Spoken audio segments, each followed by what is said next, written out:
Hello and welcome to today's episode. Today I am going to be talking about Africanness and the current conversation around Africans returning to their continent.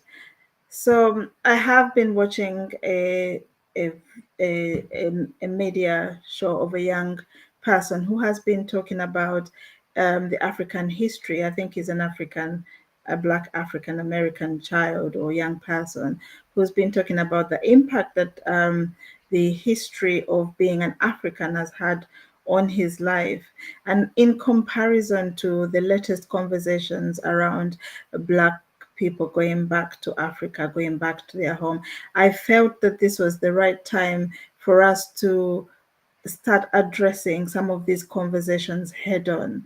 That rather than seeing it as a negative thing, that perhaps it's time to have conversations with all Black people across the globe and on the continent about how we want our future, how we want to direct our future, and how we want our children to benefit from global conversations that do not put their relations, their ancestors down, and their historical heritage, that do not dismiss their historical heritage and therefore give them a lack of importance and being lost within the huge global world. And I think one of the things that I heard most about this young person was saying that where do they go back?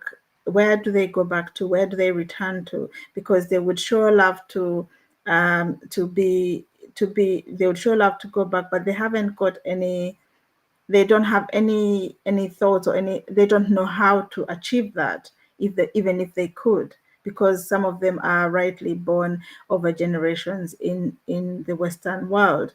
Now, this is not to say that people should entertain such conversations, but it in the sense that they should feel obligated to want to go and look for a place in Africa where they can settle. But this is to say that perhaps we can move that settlement, we can make it easier for children to accept themselves, and even adults that are struggling with severe mental health. And a lot of the mental health has been, for Black people, has been centered around issues of relevance, of relevance in society. And this is because our cultures are not represented in the societies that we live in, or they're not they're not effective. They're not effectively represented or praised or celebrated in society.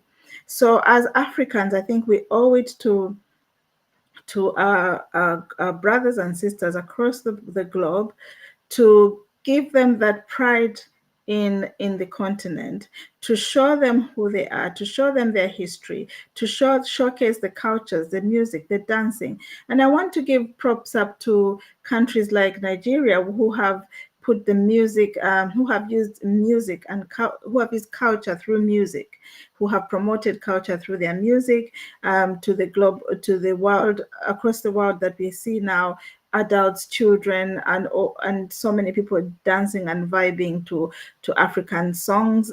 Even sometimes you hear them saying, "I don't know what they're talking about. All I know is that it sounds good." So this is the level through which I think this is the one way that we can reach out and showcase what Africa has got. A lot of people put music down and say, "Oh, the only thing Black people can do is music." But I don't want people to believe that. Music is a very effective way of changing norms in society, of influencing global discussions. Because when people know about you, then they're able to relate to you much more easier.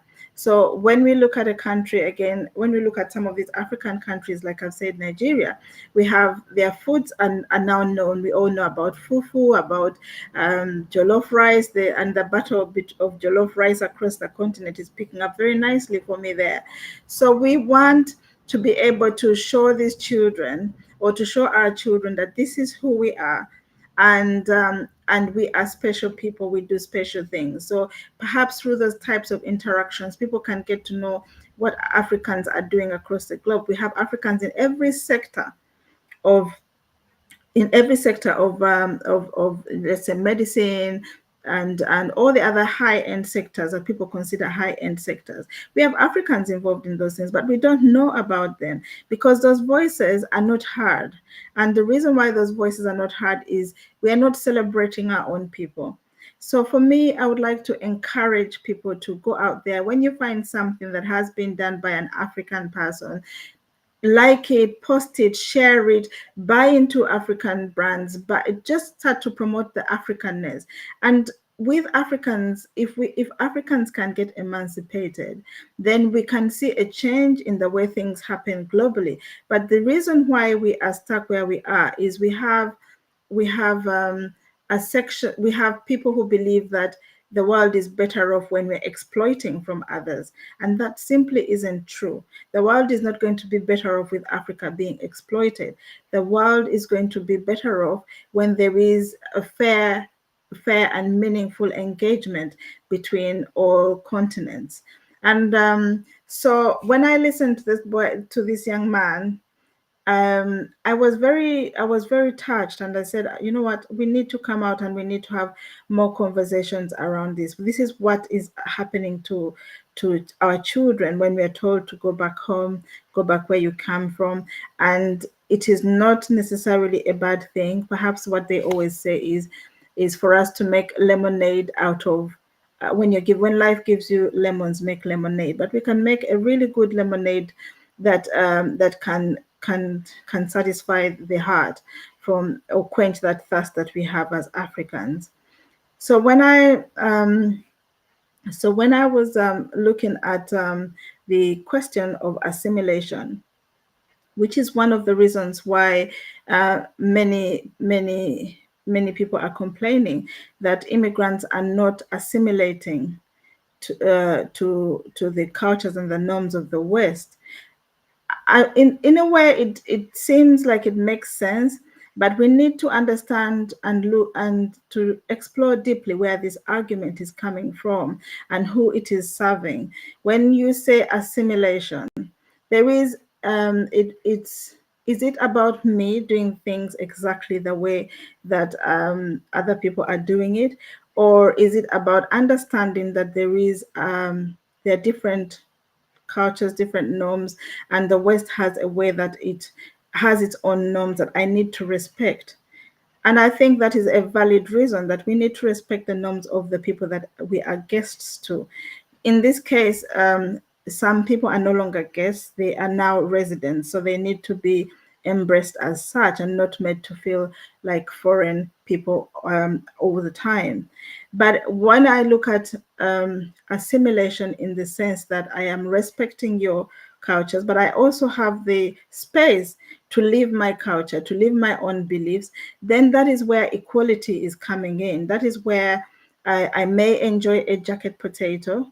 It's not in my culture, but I love to eat a jacket potato because I have been able to experience it. But perhaps I've also shared some of my local foods like the chapati from my country, Uganda, my country of origin, Uganda, that I have shared the chapati with some of my friends, and they've enjoyed that. And that is where the respect and the mutual respect and assimilation that's what it needs to look like.